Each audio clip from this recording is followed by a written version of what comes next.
กราบสวัสดีFCทั้งช่องของสงกรานต์นะคะมื้อนี้จะมีแนวทางตำล่าวของเซียนไซว่านมาฝากค่ะ หลังจากเขาติดต่อกันมา2 มือกะหลุดนะคะของเซียนไซว่านนะคะกะขอโทษขออภัยนะคะเลขกะมีเขามีหลุดอย่าเผลออย่าพลาดนะคะในหวดประจำวันที่26 สิงหาคม69ตำล่าวของเซียนไซว่านนะคะถ้าเผลอกะจะเข่านะคะพี่น้องกดติดตามกดกระดิ่งแจ้งเตือนไว้และก็กดไลค์กดแชร์ให้กับเซียนไซว่านและช่องของสงกรานต์นะคะสำหรับผู้ที่รอเลขลับยังบ่ทันมานะคะพี่น้องยังบ่ทันมาถ้ามาเพิ่นจะลงให้นะคะกะมามือใดกะเพิ่นสิลงให้ค่ะพี่น้องนี่เพิ่นยังบ่ทันได้มานะคะก็ถามกันทุกมื้อนะคะพี่น้องแล้วก็ FC เข้ามาทักเข้ามาถามนะคะเพิ่นยังบ่ทันมานะคะพี่น้องถ้ามาจะลงให้เด้อค่ะพี่น้องเด้อฝากกดติดตามไว้นะคะรอชมคลิปต่อไปนะคะพี่น้องมื้อนี้วันที่26 สิงหาคม69เพิ่นจะแก้มือให้เฮาเป็นตัวใดเฮามาไปรับชมรับฟังกันได้เลยค่ะตอง00ผมละมาแต่อยากหัวเลขก็ได้ขันว่าหมู่บ้านกับตองหานี่มันตองศูนย์ผู้ใดก็บ่เข้าหลายคนบ่เข้าคันบ่เข้าคือบ่เข้านำกันเซียนทั้งหลายไม่ต้องก็มาตีหลอกได้มันมันเป็นจังได๋ให้เป็นสั่นบ่มื้อนี้เอาลาวเนาะมื้อนี้เอาลาวคือเก่าเอาเพราะว่าทั้งเจ้ามันก็เข้ามาติดต่อกันไม่ต้องแย่นั่นหลอกนี้คนที่เราเขาคือแม่นมันก็หลอกหนีคนคือว่านั่นล่ะถ้ามันคือค่ะมื้อนี้เอาตำลาวค่ะแน่ขอเลขตำลาวบาดนี้เพราะว่าคันเลขกันนั่นบ่ทันมากก็เอาเลขตำลาวก่อนโอ้ยสายกับใหม่แล้วบ่มาง่ายมันใจเย็นใจเย็นเดี๋ยวเขาเห็นมากเลยจะเย็นได้มันก็ได้กันนะค่อยก็วางสั่นล่ะมึงขึ้นก็โทรมาอยู่นี่ว่ามันเขาเห็นเลยเอาไปแต่วิ่งหรือว่าแปลได้0 กับ 8 0 กับ 8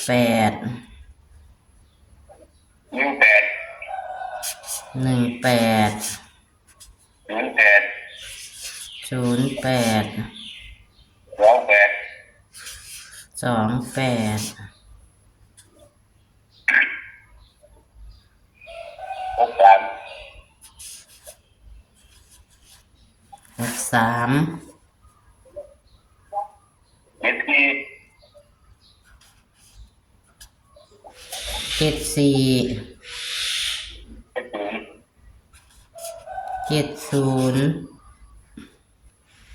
ที่เป็นแยกที่ซื้อไหนอ่ะ405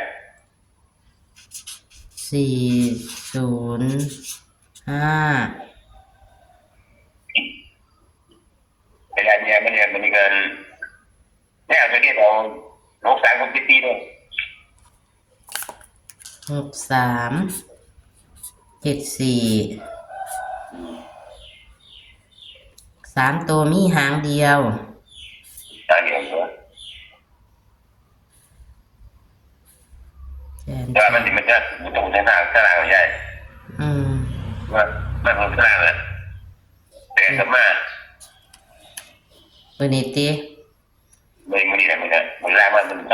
ตัววิ่งนี่ก็เลยเสมอกันมันบ่ได้นี่มันจะวิ่งมากกันแต่ก็มากกันนะตี0 กับ 15 8 กับ 15มันมามันจะถึงโลจะถึงใหญ่ไม่ได้ต่อจะถึงนี่มาเอาถึง2เนาะดีก็ดี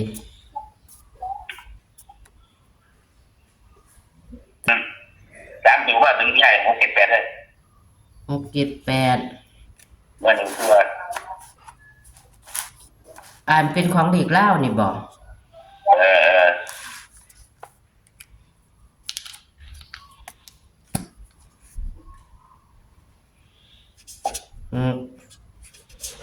7กะตัวเลขแนวทางกับมีวิ่ง0กับ8เนาะค่ะ0กับ8เท่ากันแล้วก็จับคู่18 08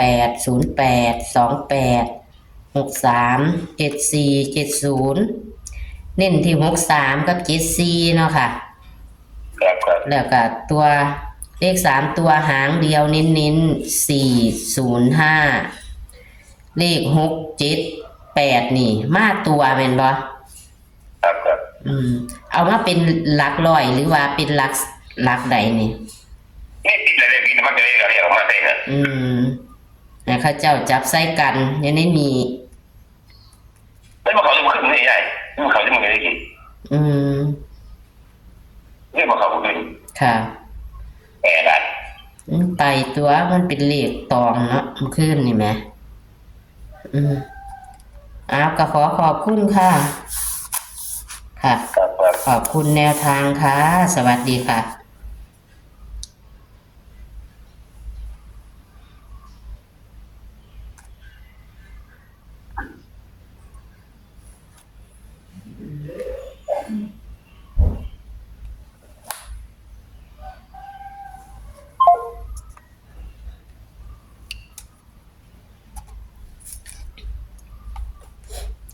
ค่ะ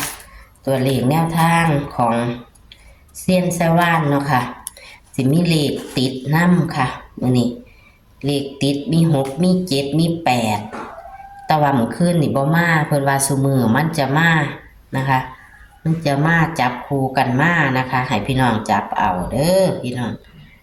แต่ว่าเลขวิ่งมื้อนี้เพิ่นว่ามั่นใจมาถึง0มาถึง8พี่น้องเลขวิ่งของเพิ่นแต่ว่าเมื่อคืนนี่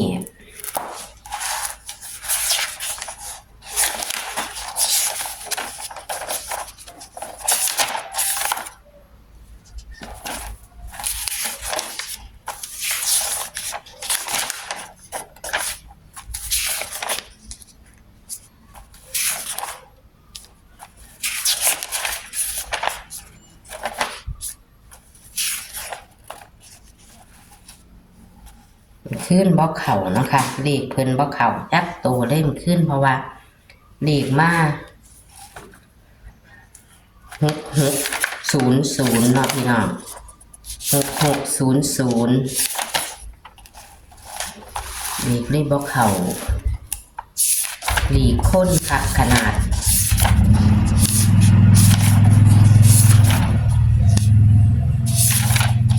ขึ้นของเซียนทั้งหลายกะบ่เข้าไปตามกันแล้วค่ะพี่น้อง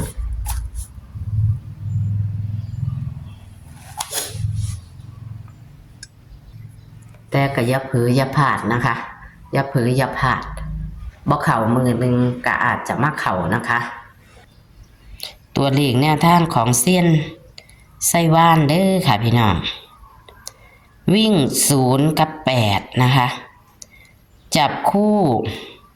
18 08 28